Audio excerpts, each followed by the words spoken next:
Evangelho de Lucas, capítulo 11, versículos de 14 a 16. Jesus estava expelindo um demônio que era mudo. Depois de ter expelido o demônio, o mudo falou, e as multidões ficaram maravilhadas. Mas alguns disseram: Ele expele os demônios por virtude de Beelzebu, príncipe dos demônios. Outros, para o tentarem, pediam-lhe um prodígio vindo do céu. Palavra da salvação.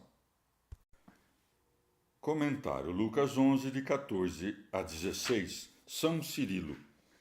Realizado este milagre, a multidão o exaltava com louvores e proclamava sua glória igual à que convém a Deus. Daí que siga, e as multidões ficaram maravilhadas.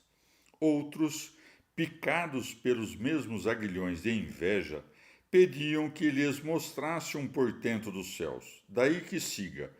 Outros, para o tentarem, pediam-lhe um prodígio vindo do céu. É como se dissessem: ainda que tenhas expulso de um homem um demônio, todavia isto não é prova da operação divina. Ainda não vimos nada semelhante aos milagres dos outros tempos. Moisés, afinal, abriu caminho por meio do mar, para que atravessasse o seu povo. Josué, seu sucessor, fez atrasar o sol em Gabaão. Quanto a ti, tu não mostraste nada parecido. Ora, esta demanda que fazem de Cristo mostra bem que impressão tinham de Cristo àquela época. Comentário São Beda. Ao passo que as multidões, que pareciam mesmo instruídas, menos instruídas, sempre se admiravam dos feitos do Senhor, os escribas e fariseus esforçavam-se por encontrar um meio de negá-los ou pervertê-los com alguma interpretação sinistra, como se não fossem obras da divindade, mas do espírito imundo. Daí que siga. Mas alguns disseram: ele expele os demônios por virtude de Beelzebu, príncipe dos demônios. Beelzebu era o deus de Ecrom, pois Beel é o mesmo que Baal, e Zebub quer dizer mosca. Beelzebu, portanto, significa o senhor das moscas, ou do esterco, de cuja sujíssima prática tiraram o nome do príncipe dos demônios. Evangelho de Lucas, capítulo 11, versículos de 17 a 20.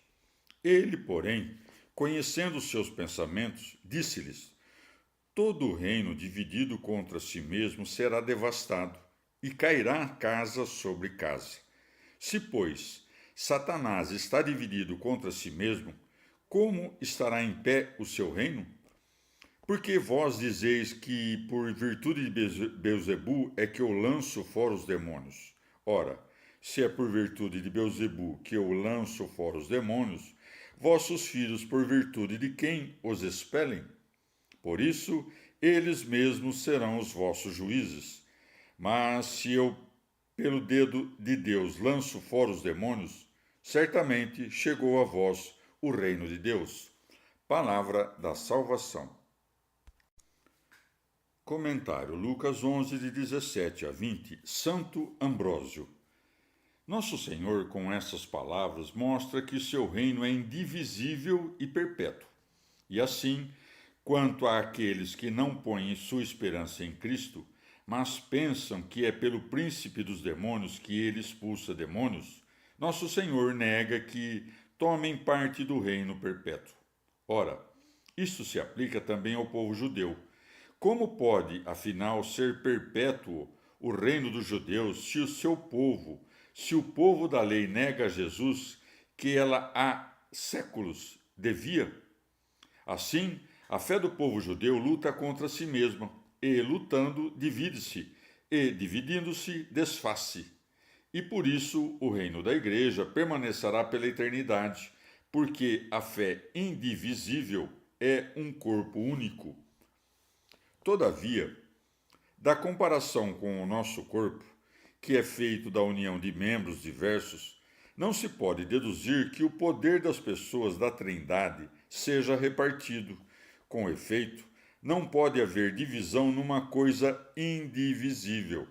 Assim, a expressão dedo de Deus deve ser entendida com respeito à unidade de Deus e não à divisão de seu poder.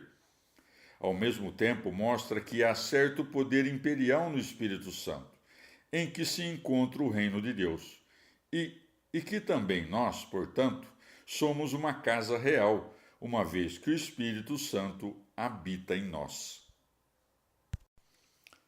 Evangelho de Lucas, capítulo 11, versículos de 21 a 23. Quando um valente armado guarda o seu palácio, estão em segurança os bens que possui. Porém, se sobrevindo outro mais valente do que ele o vencer, tirar-lhe-á as armas em que confiava e repartirá os seus despojos. Quem não é comigo é contra mim, e quem não colhe comigo desperdiça. Palavra da salvação. Comentário: Lucas 11, de 21 a 23. São João Crisóstomo. Chama o diabo de valente, não porque seja naturalmente assim, mas fazendo alusão à sua antiga tirania, causada por nossa pusilanimidade.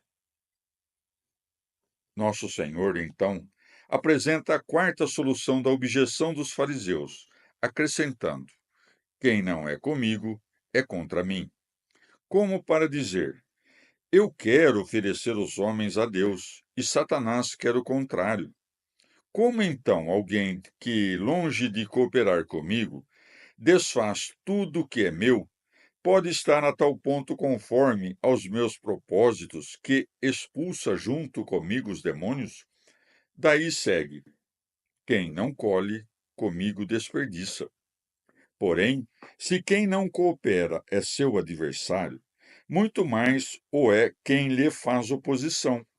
Parece-me, contudo, que sob essas palavras enigmáticas, Nosso Senhor alude também aos judeus, pondo-os na mesma ordem que o diabo, pois também eles agiam contra o Senhor e desperdiçavam quem ele reunia.